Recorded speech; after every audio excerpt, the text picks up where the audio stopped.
لیکن اس کے علاوہ مجھے آج پیغام آیا ہے کہ جی میں اب اور برداشت نہیں کر سکتا. انہوں نے میرے گھر پہ لوگ بھیجے, گھر کے اندر گھس گئے لوگ, انہوں نے آ کے رات کو بیوی, میرا 13 سال کا بچہ وہاں اندر گھس گئے, میری بزنسز کے اوپر, میرے رشتہ داروں کے اوپر پریشر ڈال دیا. لیکن کہتا آخر میں انہوں نے کہا میں تمہارے 13 سال کے بیٹے کو اٹھا کے لے جائے گیا, تو میں جی اور پریشر برداشت نہیں کر سکتا, وہ بھی چھوڑ گیا. تو یہ اس وقت کا حالات ہے کہ کسی نہ کسی طرح پی ٹی آئی کو چھوڑیں گے, سب کچھ گناہ معاف ہو جائیں گے. میں اس وقت مجھے حیرت ہو رہی ہے, اور مجھے کئی لوگوں کے اوپر خود پتا کہ ان کے اوپر کتنا پریشر تھا, کیونکہ مجھے بتاتے رہے کہ یہ کر رہے ہیں, اب یہ وہ کر رہے ہیں, میری بزنس بند کر دی ہے. وہ کاڑا کے اندر اس کے گھر, کسی کا گھر بن رہا تھا وہ گرا دیا, بلڈوز کر دیا, کسی کی دکانیں تھی وہ گرا دی جا کے. تو میں پھر سے, کیا یہ ہمارے وہ لوگ جو کہ بڑے جمہوریت کے سپاہی تھے اور وہ ہیومن رائٹس آرگنائزیشنز, کیا ان کو یہ نظر نہیں آ رہا کہ یہ نہیں ہے کہ یہ صرف تحریک انصاف کو نقصان پہنچ رہا ہے, یہ ہماری جمہوریت ختم کی جا رہی ہے. یہ وہ دور آ رہا ہے کہ اس کے اندر جمہوریت ختم ہو جائے گی, کیونکہ اس میں صرف یہی نہیں ہو رہا, ایک جو بنیادی چیز ہوتی ہے جمہوریت میں, فنڈامنٹل رائٹس, بنیادی حقوق کی حفاظت کی جاتی ہے جمہوریت میں. مغرب کے اندر, یورپ میں, انگلینڈ میں لوگ کیوں جاتے ہیں؟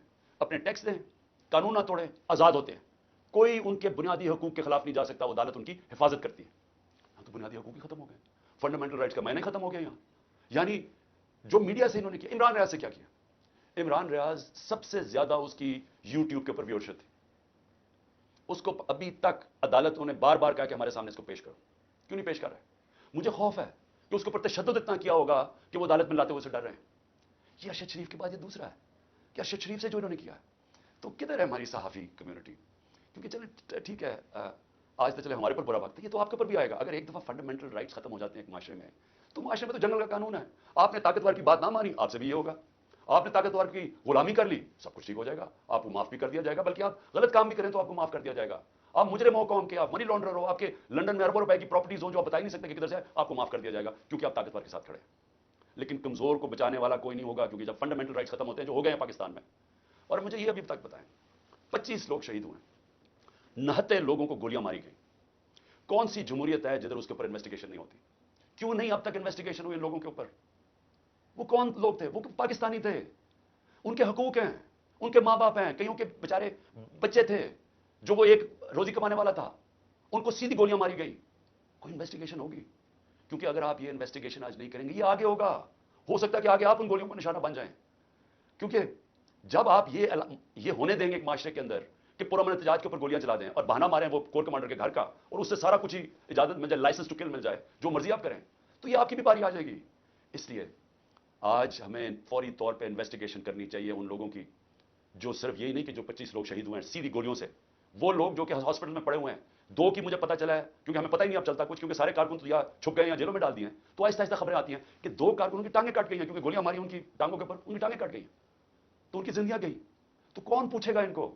اور یا پھر آپ یہ فیصلہ کریں گے کہ اس ملک کے اندر پرامن احتجاج کی آپ سے اجازت نہیں ہے, آپ یہ کہہ دیں گے کہ آپ نے جو مائٹ از رائٹ, جو جنگل کا قانون ہے, جو طاقتور فیصلہ کرے گا آپ کو اس کے سامنے سجدے کرنے پڑیں گے. یعنی طاقت کی غلامی قبول کرنے کے لیے جو تیار ہے, پھر وہی بچے گا اس ملک میں. اور میں آج یہ ضرور کہنا چاہتا ہوں کہ یہ جو سب کچھ ہو رہا ہے اس کے پیچھے کیا ہے, یہ کیوں ہو رہا ہے سب کچھ؟ یا تو چلیں یہ سب کچھ ہو رہا ہو اور پاکستان کو اس سے کوئی فائدہ ہو رہا ہو, یا اس سے کوئی ملک چینج آ جائے, یا اس سے ایک دم یہ ہو, یہ جو ہمارے لوگوں کو چینج کر رہے ہیں, وہ پالیٹکس چھوڑ رہے ہیں, پی ٹی آئی کے لوگ, جو میں پالیٹکس چھوڑ رہا ہوں, وہ پریشر کے اندر سارے ہاتھ کھڑے کر رہے ہیں, تو کیا اس سے یہ ہوگا کہ پارٹی ختم ہو جائے گی؟ جو بھی یہ سوچ رہا ہے, جو جس کی بھی یہ سوچ ہے, خدا کے واسطے اپنا ذہن کو, اپنا ہیڈ ایگزامن کرواؤ, سوچو اس کے اوپر کہ آپ کیا کر رہے ہیں. کبھی آئیڈیا بھی مارا جاتا ہے ظلم سے, یعنی کبھی ایک نظریہ بھی اس طرح ختم ہوتا ہے. یہ جانوروں میں اور انسانوں میں فرق ہے. بھیڑ بکریوں کو آپ ڈنڈے ماریں, وہ سارا اس طرف لگ جائیں گے جدھر آپ چلائیں گے, لیکن یہ انسان ہے. اور جب انسانوں کے اندر ایک آئیڈیا آ جاتا ہے آزادی کا, وہ آپ ختم کر ہی نہیں سکتے. آپ جتنا مرضی ظلم و تشدد کریں, یہ آئیڈیا ختم نہیں ہونے لگا. اگر یہ آئیڈیا ختم ہونا ہوتا تو مقبوضہ کشمیر میں آج وہ ہاتھ کھڑا کر کے اور آرام سے چپ کر کے قبول کر لیتے ہندوستان کی غلامی. 1 لاکھ سے اوپر کشمیری شہید ہو چکا ہے. کشمیریوں کے اوپر جو ہم آج ہمارے پہ ظلم ہو رہا ہے, یہ کشمیری 30 سال سے ہو رہا ہے ان کے اوپر.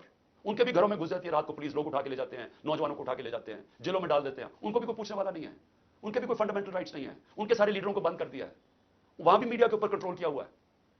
لیکن جس وقت موقع ملے گا کشمیریوں کو اپنی آواز سنانے کا, ایک آواز سے سارا کشمیری کہے گا آزادی, ایک آواز سے کہے گا آزادی. انہوں نے جتنی بربریت کی ہے ہندوستان نے وہاں, اس کا کیا ہوا ہے؟ اس کا نتیجہ یہ ہوا ہے کہ جو پرو انڈین پولیٹیشین تھے وہی ختم ہو گئے ہیں. اب جو انڈیا کی بات کرتا ہے اس کو کوئی ووٹ ہی دینے کے لیے نہیں تیار. تو بجائے وہ ان کو یعنی کامیاب ہونے کے انہوں نے اور ہی کشمیری لوگوں کو آزادی کی طرف دھکیل دیا. یہی ہو رہا ہے پاکستان میں. آپ جتنا مرضی کریں گے, کبھی کوئی پارٹی جس کا جب ووٹ بینک بن جاتا ہے, جو آج ماشاءاللہ تحریک انصاف کا بن گیا ہے, ان حربوں سے اس کو آپ ختم نہیں کر سکتے. یہ بڑھتی جائے گی یہ پارٹی. لوگوں کے اندر غصہ ہے, یہ جو دیکھ رہے ہیں تماشا, کیا لوگ بیوقوف ہیں؟ ان کو نظر نہیں آ رہا کیا ہو رہا ہے؟ آپ بے شک میڈیا کے اوپر جو مرضی کنٹرول کر لیں. لوگ جب مجھے بھی یاد ہے جب ذوالفقار علی بھٹو کے ایوب خان کے دور میں جب اس کے اوپر سینسرشپ تھی, تو ہم اس کا ایک ایک فقرہ ڈھونڈا کرتے تھے. 2 لائنیں بھی ہوتی تھی, وہ اس وقت پاکستان ٹائمز یا وہ نوائے وقت ہوتا تھا یا جنگ ہوتا, ایک ایک فقرہ ڈھونڈتے تھے اس کا کہ وہ کیا کیا اس نے لوگ. اور اب سوشل میڈیا کا زمانہ ہے, تو اب آپ کیسے بند کریں گے؟ لوگوں کو تو انفارمیشن اب مل رہی ہے. لوگوں کو تو یہ پتا چل گیا کہ یہ سارا اسٹیج مینج تھا, یہ پوری کانسپریسی کی ہوئی تھی, پری پلان بنا ہوا تھا. اب اس کے اندر کئی رائے ہیں کہ آئی بی نے کیا یا ایم آئی نے کیا, اس کے اندر تو سوشل میڈیا پہ اب چل رہی ہیں چیزیں. لیکن یہ پتا ہے کہ یہ پری پلان تھا کہ انہوں نے اس کا پورا فائدہ اٹھانا تھا تحریک انصاف کو ختم کرنے کے لیے. میرا صرف ایک پوائنٹ ہے کہ جو نظریے کو ظلم اور یزیدیت سے ختم کرنے کی کوشش کر رہے ہیں, ان کو ہیومن نیچر کا بھی نہیں پتا, ان کو انسانی تاریخ کا نہیں پتا, ان کو انسانی موومنٹس کا نہیں پتا. انہوں نے جب ایران کے اندر انقلاب آیا تھا وہاں بھی بڑی بربادی ہوئی تھی, اس کی انہوں نے بڑا ظلم کیا تھا ان لوگوں کے اوپر, لیکن نہیں روک سکے تھے. اس کو کوئی روک نہیں سکتا. میری یہ بات مان لیں, اس وقت یہ سارے لوگوں کو آپ پکڑتے جائیں, ہمارے سارے پارٹی کے, اور میں ویسے آج سلام کرتا ہوں ان لوگوں کو کہ اتنے پریشر کے باوجود ہماری لیڈرشپ کھڑی ہے آج کہتی نہیں ہم تحریک انصاف میں. میں ان کو خاص طور پہ سلام کرتا ہوں کیونکہ مجھے پتا ہے ان کے اوپر کیا گزر رہی ہے. لیکن فرض مان سارے بھی چھوڑ دیتے ہیں تحریک انصاف کو. میں آج آپ کو کہہ رہا ہوں, جس کو میں پی ٹی آئی کا ٹکٹ دوں گا وہ انشاءاللہ جیتے گا, اور وہ اس لیے جیتے گا کہ لوگ فیصلہ کر بیٹھے ہیں.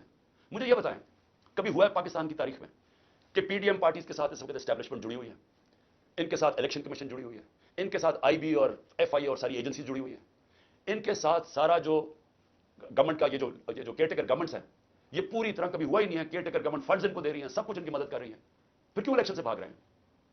یعنی جب کبھی سنا پاکستان کی تاریخ میں کہ پوری حمایت ہو اسٹیبلشمنٹ کی, اداروں کی, سب کی, الیکشن سے بھاگ رہے ہیں کیونکہ ووٹ بینک ان کا ختم ہو گیا ہے. پولیٹیکل پارٹی تب ختم ہوتی ہے جب اس کا ووٹ بینک ختم ہوتا ہے. ان کا ووٹ بینک ختم ہے, آپ اس گھوڑے کے اندر جتنی مرضی پھونک بھرتے رہیں, اسے گرنا ہی ہے. جب ریس میں کھڑا ہوگا یہ گر جائے گا. اور تحریک انصاف کو آپ نہیں ختم کر سکتے. لیکن جو میں تیسری بات کرنا چاہتا ہوں, لیکن مجھے اپنے ملک کے اوپر خوف آ رہا ہے. عمران خان کو باہر کرتے کرتے یہ تو ہمارا ملک تباہ کر رہے ہیں. کوئی سوچ رہا ہے کہ معیشت کس طرف جا رہی ہے؟ کوئی اب تنخواہ دار طبقے سے کسی نے پوچھا اب یہ بل آئیں گے بجلی کے, ان سے ذرا پوچھا کہ وہ کیسے بل دیں گے؟ کبھی کسی نے پوچھا ہے کہ جو 100 روپیہ تھا ہمارے دور میں جب ہم چھوڑ کے گئے ہیں, وہ صرف 50 روپے اس کی قیمت, خریدار قیمت رہ گئی ہے. تو اس مہنگائی کے اندر کسی نے پوچھا ہے کہ اس ملک کا کمزور طبقہ کیسے گزارا کر رہا ہے؟ کمزور طبقہ چھوڑیں, میں تنخواہ دار طبقے کی بات کر رہا ہوں جن کو اچھی خاصی تنخواہیں ملتی ہیں, وہ سوچیں وہ کیسے گزارا کر رہے ہیں. اور سوچا ہے کہ اس وقت ہمارے جو پروفیشنلز ہیں جو دنیا میں کہیں بھی نوکری کر سکتے ہیں, 9 لاکھ پروفیشنل ملک چھوڑ کے چلے گئے. اس کی کوئی اندازہ ہے کہ یہ کتنا بڑا نقصان ہے؟ اگر پاکستان میں ہم نے شوکت خانم کینسر ہاسپٹل بنایا تھا, اور آپ سارے عرب دنیا میں چلے جائیں, وہاں اگر آپ کو کینسر ہاسپٹل ملے گا تو سارا باہر سے لوگ, ان کے جو سٹاف ہے, جو آنکولوجسٹ ہیں, جو کینسر اسپیشلسٹ, سب باہر سے آئے ہوئے ہیں. پاکستان میں کیوں ہم بنا سکے انٹرنیشنل کیلیبر کا ہاسپٹل؟ کیونکہ کوالیفائڈ پاکستانی باہر سے آئے تھے کام کرنے کے لیے. اب وہ لوگ باہر جانے کا سوچ رہے ہیں, 10% ہمارے کنسلٹنٹ چھوڑ کے جا رہے ہیں. اور اگر یہ میں اپنی انسٹیٹیوشن کی بات کر رہا ہوں تو مجھے بتائیں باقی جگہ کیا ہو رہا ہوگا. جب اس ملک کے پروفیشنلز, پڑھے لکھے لوگ چھوڑ کے ملک جا رہے ہیں, سوچیں یہ ملک کدھر جا رہا ہے. اور دوسرا, ڈالر جا رہے ہیں ملک سے باہر, سب ڈالر باہر بھیج رہے ہیں. اس وقت کوئی سرمایہ کاری نہیں ہو رہی, لوگ ڈالر خرید رہے ہیں. 300 سے زیادہ روپیہ ڈالر ہو گیا پاکستان میں. کیا اس کا اندازہ ہے کہ اب ملک کے اوپر کیا ہونے والا ہے؟ نہ کوئی انویسٹمنٹ آ رہی ہے, کوئی سرمایہ کاری نہیں آ رہی, نہ پاکستان کے اندر کوئی سرمایہ کاری کرنا چاہتے ہیں, نہ باہر, وہ ڈالر پکڑ کے بیٹھ گئے. نہ باہر سے کوئی کمرشل بینک پیسے دینے کے لیے تیار ہے, نہ باہر سے کوئی انویسٹر آنے کے لیے تیار ہے. اور سارے جو پاکستان کے ہم ریکارڈ انڈیکیٹرز چھوڑ کے گئے تھے, ریکارڈ پہ ایکسپورٹس تھی, آج ایکسپورٹس گر رہی ہیں. ریکارڈ پہ ریمیٹنسز تھی, وہ آج ریمیٹنسز گر رہی ہیں. ریکارڈ ٹیکس کلیکشن تھی, آج ٹیکس کلیکشن گر رہی ہے. آئی ٹی 75% ہماری ایکسپورٹ بڑھی تھی فیوچر ٹیکنالوجی کا, وہ آج نیچے چلی گئی ہیں. آج جو ہمارا جو کسان ہے, ذرا اسے پوچھے تو صحیح کہ اس کا کیسا گزارا ہو رہا ہے. کتنا پیسہ تب بن رہا تھا, آج وہ کتنا پیسہ بنا رہا ہے. کیونکہ مہنگائی اتنی ہو گئی ہے کہ اس کے پاس اب ہاتھ میں اتنا پیسہ ہی نہیں ہے. جتنا کسان کے پاس پیسہ آئے گا وہ زمین پہ لگائے گا. کبھی پوچھا ہے کہ جو پروڈکشن سینٹر ہیں جس سے دولت بنتی ہے, جس کی وجہ سے آپ نے قرضے واپس کرنے ہیں, جو ہے انڈسٹری بند ہو رہی ہے, آج بے روزگاری پھیل رہی ہے. ریکارڈ انڈسٹریل پروڈکشن تھی ہماری, 10.4% لارج اسکیل مینوفیکچرنگ تھی ہمارے آخری مہینے میں, آج وہ گر رہی ہے. آج جو سب سے خوفناک چیز ہے کہ جب آپ کے باہر سے ڈالر کم آ رہے ہیں, جب آپ کے ڈالر کم آنے شروع ہو گئے ہیں ریمیٹنسز اور ایکسپورٹس کے, اس کا کیا ہوگا؟ قرضے بڑھتے جا رہے ہیں, ڈالرز کم ہوتے جا رہے ہیں.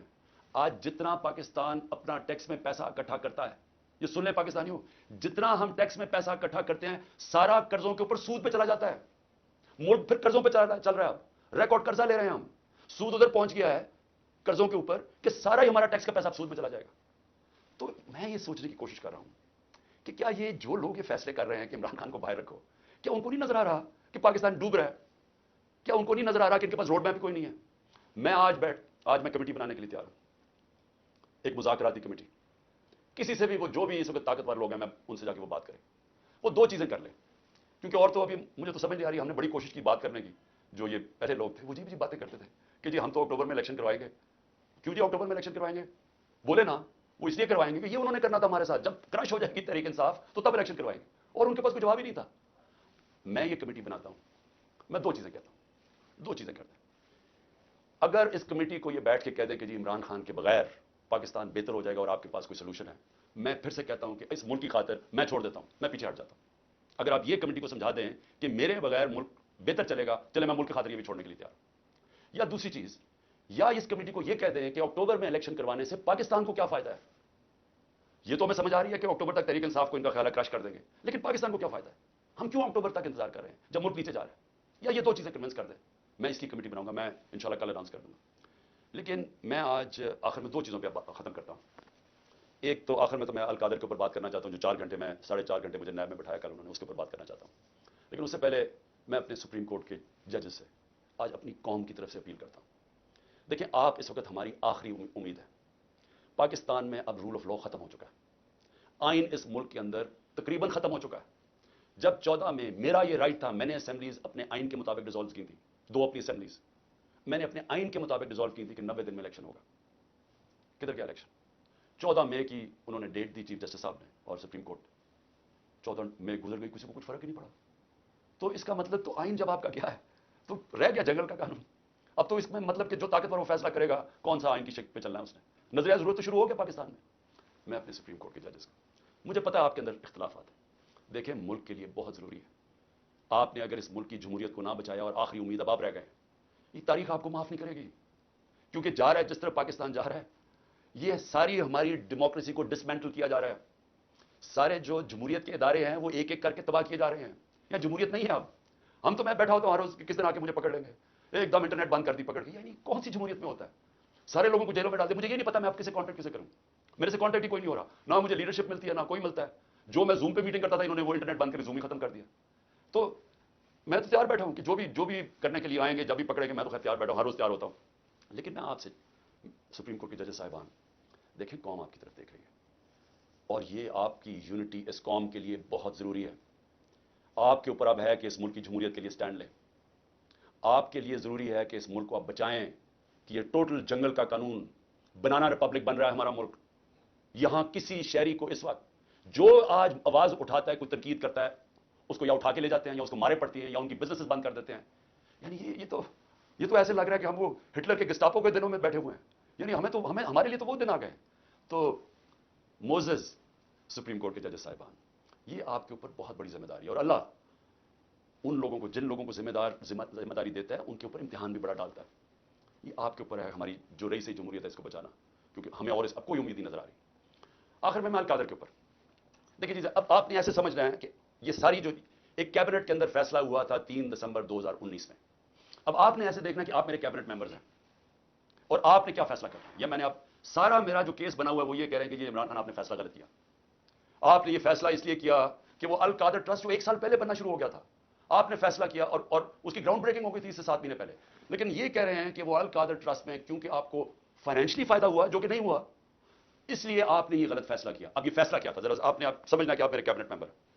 کیبنٹ کے سامنے یہ چیز رکھی گئی کہ جی ہمارے ایک ملک ریاض کے اور این سی اے ہوتا ہے نیشنل کرائمز، ان کی نیشنل کرائم ہوتی ہے ایجنسی، وہ این سی اے نے ملک ریاض کے پیسے فریز کر دیے 190 ملین پاؤنڈ انگلینڈ کے اندر.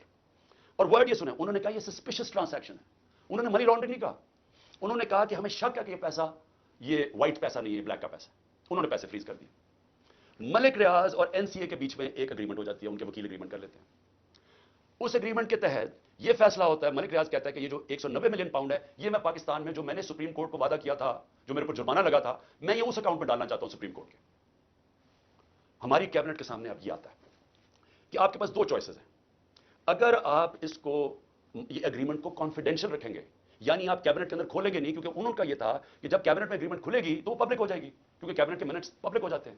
تو انہوں نے کہا کیونکہ وہ پبلک ہو جائے گی اس لیے ہم اس کو کانفیڈینشیل رکھتے ہیں، لیکن اگر عدالت کھولنا چاہے تو وہ کھول سکتی ہے، یا کوئی ایجنسی نیب کوئی کھولنا چاہے کھول سکتی ہے. یہ تھی اگریمنٹ. لیکن اگر آپ یہ نہیں مانتے، آگے ذرا غور سے سنیں، اگر آپ اس کو کانفیڈینشیل نہیں رکھتے تو آپ کو پاکستان کی گورنمنٹ کو برطانیہ کے اندر جا کے کیس کرنا پڑے گا کہ یہ جو 190 ملین پاؤنڈ ہے یہ پاکستان سے منی لانڈرنگ ہو کے گیا، اور آپ کو ثابت کرنا پڑے گا کہ یہ پاکستان سے منی لانڈرنگ ہوئی ہے. آپ سمجھ گئے؟ اب اگر آپ یہ کیس ہار گئے تو یہ پیسہ انگلینڈ میں رہ جائے گا، یہ آپ کا 190 ملین پاؤنڈ چلا جائے گا، یہ انگلینڈ میں رہ جائے گا. تو اگر آپ کو کیس جیت جاتے ہیں تو پھر وہ پاکستان میں آئے گا، اور وہ دوسری مد میں آئے گا، وہ آئے گا اس مد کے اندر کہ یہ جو سپریم کورٹ کی جو اکاؤنٹ ہے اس میں نہیں جائے گا، گورنمنٹ پاکستان کو آ جائے گا منی لانڈرنگ کا. اب کیبنٹ کے اندر ڈسکشن کیا ہوتی ہے؟ ہمیں بتایا جاتا ہے کہ $100 ملین پاکستان لٹیگیشن میں، یعنی ہم وکیلوں کو دے بیٹھے ہیں اور پیسہ ڈوب چکا ہے $100 ملین، اور کچھ نہیں ہمیں ملا واپس. ہمیں لیگل ایکشن سے آج تک ایک آنا نہیں ملا، اور انہوں نے کہا یہ 5-6 سال لٹیگیشن چلے گی، اور کوئی گارنٹی نہیں ہے کہ آپ ثابت کر سکیں گے کہ جی منی لانڈرنگ کا پیسہ ہے آپ اور اگر آپ نے ثابت نہ کیا تو پیسہ انگلینڈ چلا گیا. اب یہ تھا کیبنٹ نے کیا فیصلہ کیا. آپ کیا فیصلہ کریں گے کہ کیا مجھے 190 ملین پاؤنڈ مل رہا ہے وہ پاکستان آ جائے اسی وقت؟ ہمیں بڑی ڈالرز کی ضرورت تھی، ہمیں ہمیشہ ہوتی ہے، آج بھی ہمیں ڈالرز کی ضرورت ہے، اور کبھی اتنا پیسہ پاکستان نہیں آیا. کیا ہم اس پیسے کو فوری طور پہ لے آئیں اور اسٹیٹمنٹ میں کر دیں، یا پھر ہم قانونی کارروائی میں پڑیں جو کہ 5-6 سال چلے گی اور پتہ نہیں پیسہ آئے گا نہیں؟ مجھے ایک آدمی بتا دیں کہ جو اس سے اختلاف کرے گا کہ وہ پیسہ پاکستان لے آؤ. میں پوچھنا چاہتا ہوں کہ کون سا احمق ہوگا جو پتا ہوگا کہ آپ نے کیس بھی نہیں، یعنی کون سا یہ جوا کھیلے گا اور 5-6 سال انتظار کرو اور ہو سکتا ہے پیسہ ہی نہ آئے. تو ساری کیبنٹ نے فیصلہ کیا کہ جناب ٹھیک ہے کانفیڈینشیل اگریمنٹ ہم مان لیتے ہیں، پیسہ پاکستان آ جاؤ. پیسہ پاکستان آ گیا، اسٹیٹ بینک کے اندر ڈپازٹ ہو گیا، سپریم کورٹ کے اندر وہ پیسہ ڈپازٹ ہو گیا 190 ملین پاؤنڈ. اب اگلی بات، اب نیب مجھے کہہ رہی ہے کہ آپ نے یہ اس لیے بدنیتی سے کیا کیونکہ آپ نے ملک ریاض نے آپ کے لیے القادر ٹرسٹ جو ہے وہ اس نے جو سارا اس کا اسپانسر وہ تھا، تو آپ نے اس کو فائدہ پہنچانے کے لیے کر دیا. بھائی سوال بڑا سمپل ہے. آج آپ کے پاس 190 ملین پاؤنڈ پڑا ہوا ہے سپریم کورٹ میں، نیب آج کہے کہ یہ غلط مات میں پیسہ آ گیا ہے، آپ جا کے انگلینڈ کے اندر کیس کریں اور ثابت کر دیں کہ منی لانڈرنگ کا پیسہ ہے اور وہ ادھر سے ادھر چلا جائے گا. یعنی آپ کو کون روک رہا ہے اس چیز میں؟ کیونکہ آپ نے صرف ثابت کرنا ہے کہ منی لانڈرنگ کا پیسہ جا کے کیس کر کے کر دیں، پیسہ تو پاکستان آ گیا. تو کون چیز کیا آپ کو روک رہی ہے؟ اگر آپ یہ سمجھتے ہیں کہ غلط مت میں چلا گیا تو آپ کے پاس تو اپرچونٹی ہے، نیب تو کیس کر سکتا ہے، کیوں نہیں کیا ابھی تک کیس؟ صرف مجھے ذلیل کرنے کے لیے. اور یہ کہہ رہے ہیں کہ مجھے ذاتی طور پہ فائدہ ہوا. اب القادر کیا ہے؟ میں نے یہ فیصلہ کیا تھا کہ جب بھی مجھے اللہ نے موقع دیا، 2 چیزیں میں نے کی. رحمت اللہ عالمین اتھارٹی سیٹ اپ کی کہ میں اپنے بچوں کو سیرت نبی اسکولوں سے شروع کریں، ریسرچ کروائیں، ہمارا کیریکٹر بلڈنگ شروع ہو. ہماری اخلاقیات بالکل ختم ہو چکی ہے، اس کو ہم اٹھائیں اپنے نبی کی سیرت کے ذریعے. اور دوسرا میں نے یہ یونیورسٹی رحمت اللہ عالمین اتھارٹی، اور یہ دوسرا یونیورسٹی کا سوچا القادر یونیورسٹی، جس میں ہم نے کوشش یہ کی کہ سیرت نبی کے اوپر ہم ریسرچ کریں، انٹرنیشنل اسکالرس کو میں نے انگیج کیا، اور پھر ٹیکنالوجی بھی پڑھائی جائے بچوں کو. یہ اس کا مطلب تھا کہ ماڈرن ٹیکنالوجیز بھی پڑھائیں، آرٹیفیشل انٹیلیجنس ایسی، اور ساتھ ساتھ اپنی لیڈرشپ ڈیولپ کریں سیرت نبی کے اوپر، ان کے کیریکٹر کے اوپر، اور لوگوں کو تیار کریں.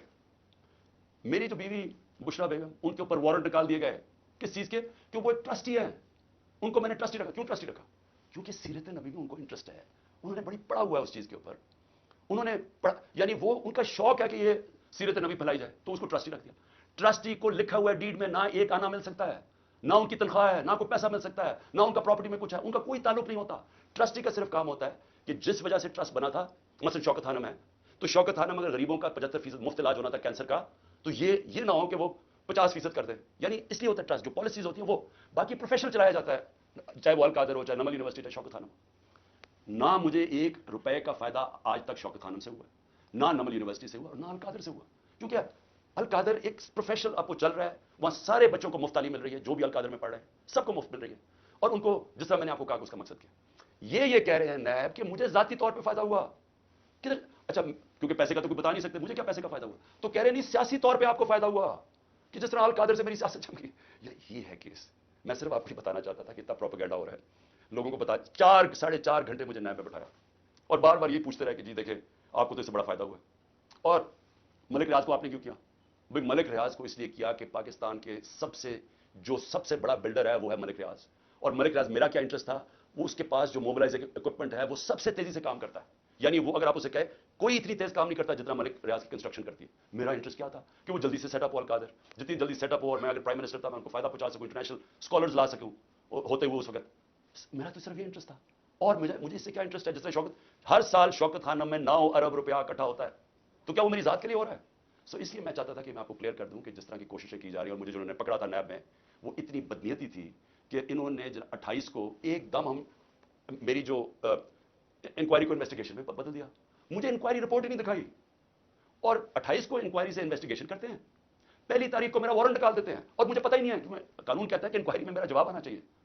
اور جس دن میں اٹھاتے ہیں مجھے وہاں سے رینجرز آ کے مجھے جس آپ کے سامنے جو طریقہ انہوں نے اختیار کیا مجھے اٹھانے کا, اس دن میں بیل لینے کے لیے بیٹھا ہوا تھا, کیونکہ ہمیں اخباروں سے پتا چلا کہ انہوں نے انویسٹیگیشن کر دیا. کوئی انصار عباسی کا آرٹیکل ہے 30 اپریل کو, تب ہمیں پتا چلا کہ انہوں نے انویسٹیگیشن کر دیا. میرے وکیل نے لکھا لاہور اسلام آباد ہائی کورٹ کو, یہ کیا مذاق ہو رہا ہے.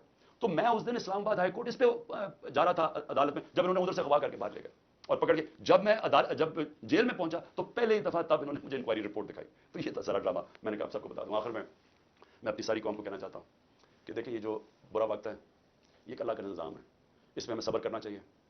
کوئی ہمیں اس میں دل برداشتہ نہیں ہونا چاہیے. قوموں کی زندگیوں میں یہ مشکل وقت آتے ہیں اور کئی میرے لوگ بہت مشکلوں سے گزر رہے ہیں, لیکن باقی ساری قوم کو میں ایک چیز کہنا چاہتا ہوں, اپنے ذہن میں ڈال لیں کہ اس طرح کی غلامی, یہ شذیدیت, اس طرح کی غلامی کو قبول کرنے سے بہتر ہے مر جاؤ. اللہ نے آزادی کو کیوں اتنا بڑا رتبہ دیا؟ کیوں جو انسان اپنی آزادی کے لیے لڑتا ہے اللہ نے اور مرتا ہے تو اس کو شہید کہتا ہے, اور جو بچتا ہے اس کو غازی کہتا ہے. پیغمبروں کے بعد شہید کا سب سے بڑا رتبہ ہے. کیوں ہے؟ کیونکہ اللہ نے آپ کو بتایا ہے کہ انسان آزاد میں نے پیدا کیا ہے, لا الہ الا اللہ. وہ کسی انسان کی غلامی کے لیے نہیں, اس نے ہمیں پیدا کیا.